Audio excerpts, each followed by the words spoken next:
Começa na minha infância, em que eu tenho o privilégio de crescer numa família cristã e com um impacto de vidas que frequentavam a nossa casa, pessoas realmente envolvidas com o ministério de várias formas. E eu, desde pequeno, quando aceitei a Cristo, eu tinha uma visão de que, de fato, eu tinha um chamado, uma vocação ministerial. Mas também sempre gostei de engenharia civil, gostava de construção, sempre também desde pequeno.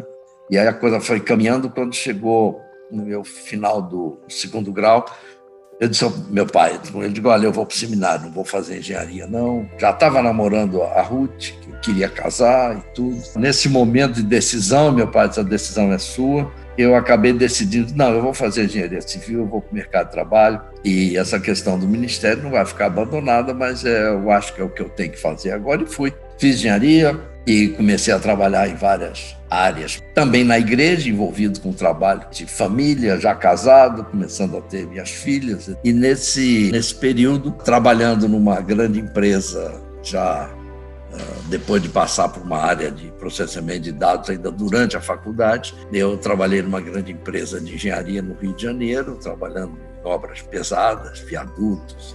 E eu era um engenheiro como outro qualquer, bem integrado no mercado de trabalho e com sucesso e com reconhecimento e um relacionamento bom, tanto tecnicamente quanto de pessoas. E um dia, na obra, conversando com o meu chefe, saiu alguma coisa em relação à igreja, etc. e tal. Parou, olhou para mim e disse assim, Braga, você é crente, né? Eu digo, eu sou. Tá. Ele disse, mas você não é fanático, não, né? Aquilo foi uma punhalada que me mostrou que eu não fazia diferença onde eu estava. A minha preocupação era o meu trabalho, meu relacionamento com as pessoas, e sucesso total, mas do que dizia respeito a ser sal e luz, zero à esquerda. E aí a coisa começou a mexer comigo de uma maneira muito intensa.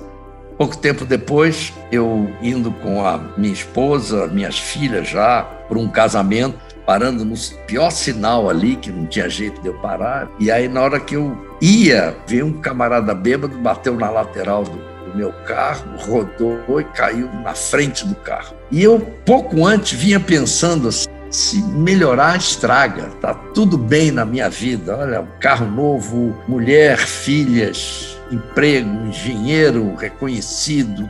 Tá tudo bem na igreja. Tá tudo redondinho.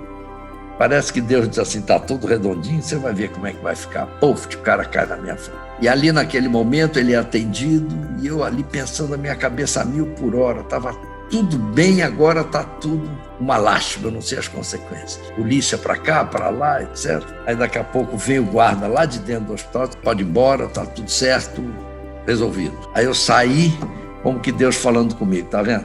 Da mesma maneira que você acha que está tudo bem, vira um caos, eu conserto no momento seguinte também porque eu quero. Então, olha, você não tem controle nenhum na tua vida. Então, eu é que estou no comando da tua vida. Então, não fica achando que você é o rei da cocada preta. Você não é.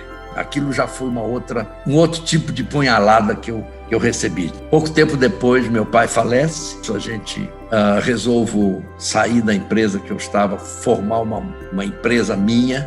Tudo bem agora, mais uma vez, tudo funcionando bem, empresa, família. Aí, de repente, aquele chamado lá de trás ressurge numa circunstância, num culto, na igreja de vocações, e mexe comigo. Vamos para o seminário. E eu não estava entendendo bem o que estava acontecendo nisso. Eu ia ter que desativar a minha empresa, que realmente desativei, e continuei trabalhando ali com o engenheiro autônomo, terminando o seminário. Aí acabei me tornando pastor auxiliar da igreja que eu era membro. E aí recebo um convite para coordenar maiores obras do Rio de Janeiro. Nesse momento, há coisas muito interessantes, porque eu acabo ficando com um escritório que era perto da igreja, com a autorização da direção da empresa de poder receber pessoas para gabinete pastoral na minha sala do escritório. E assim foi tocando durante um tempo. Então, novamente, se arruma tudo e continua funcionando bem. E aí, então, a coisa estava mais ou menos arrumada. Olha, o ministério, trabalhando como engenheiro,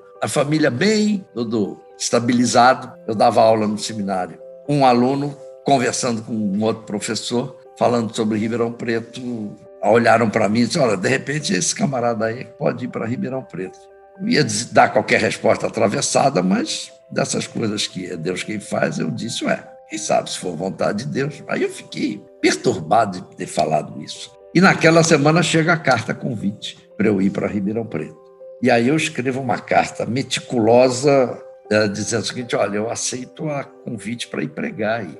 Desde que fique muito claro, a minha aceitação a esse convite, o fato de eu ir aí, não significa nem de longe que eu esteja considerando a possibilidade de aceitar o convite para ser pastor aí. Fui. E aquele fim de semana lá me impactou tremendamente. O que eu vi, o que eu senti, o que Deus me mostrou naquelas pessoas, naquela igreja carente em vários aspectos. Aí chegou no final da semana, eu fiz as minhas considerações racionais e lógicas e reuni a família e disse, não vamos. A minha resposta será não. A partir desse momento, eu não tive mais sossego. Chegou na sexta-feira, eu falei com aquele meu aluno, que era de Ribeirão, e que ele ia no final de semana, porque eu acabei não escrevendo, não consegui escrever que não ia. Aí chegou às vésperas deles receberem a carta 15 dias depois, eu digo para o rapaz, olha, avisa lá o pessoal de Ribeirão que a minha resposta é não, eu não vou. Voltei para casa. Quem foi que disse que eu dormi sexta-feira?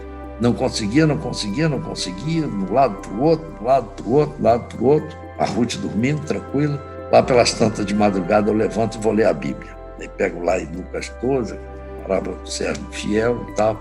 Quando eu leio aquele versículo que diz assim, mas aquele servo que sabe qual é a vontade do seu Senhor e não faz, ele foi a outra punhalada tremenda. E aquilo me derrubou completamente. Eu disse, esse cara sou eu.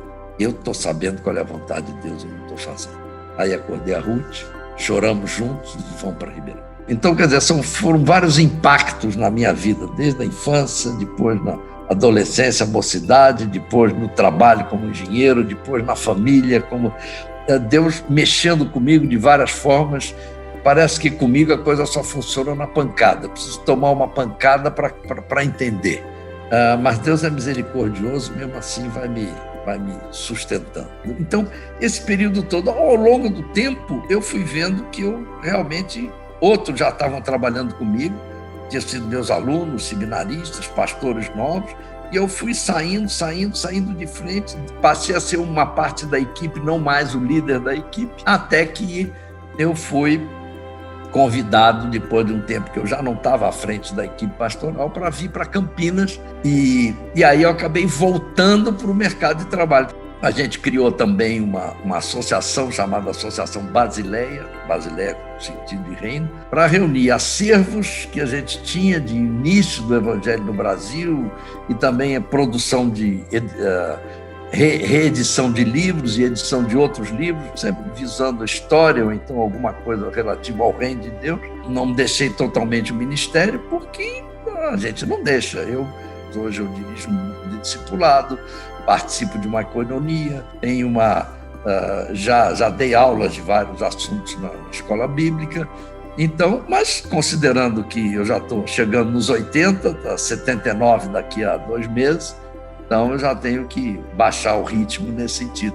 Mas uma coisa que eu percebi na minha caminhada é que a gente não deve, vamos dizer assim, estranhar grandes guinadas na nossa vida. Isso não significa renunciar a algo que é irrenunciável. Não, é porque Deus tem algo lá na frente muito melhor. Se eu for pensar, quando eu estava lá atrás, no meu começo, com tudo arrumado, eu digo, não podia ser melhor do que aquilo que eu estava. E, no entanto, quando eu chego em Ribeirão, depois de todas essas peripécias que eu tive ao longo do tempo, eu digo, puxa vida, não houve período melhor na minha vida do que em Ribeirão, em que eu tive necessidades financeiras, inclusive.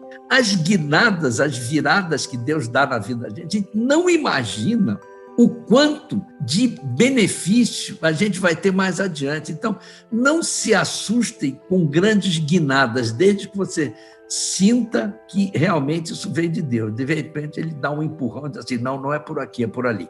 O que eu diria é o seguinte, fiquem tranquilos, em paz. Agora, podem esperar grandes aventuras e grandes emoções, porque a vida com Deus é uma vida com bastantes emoções.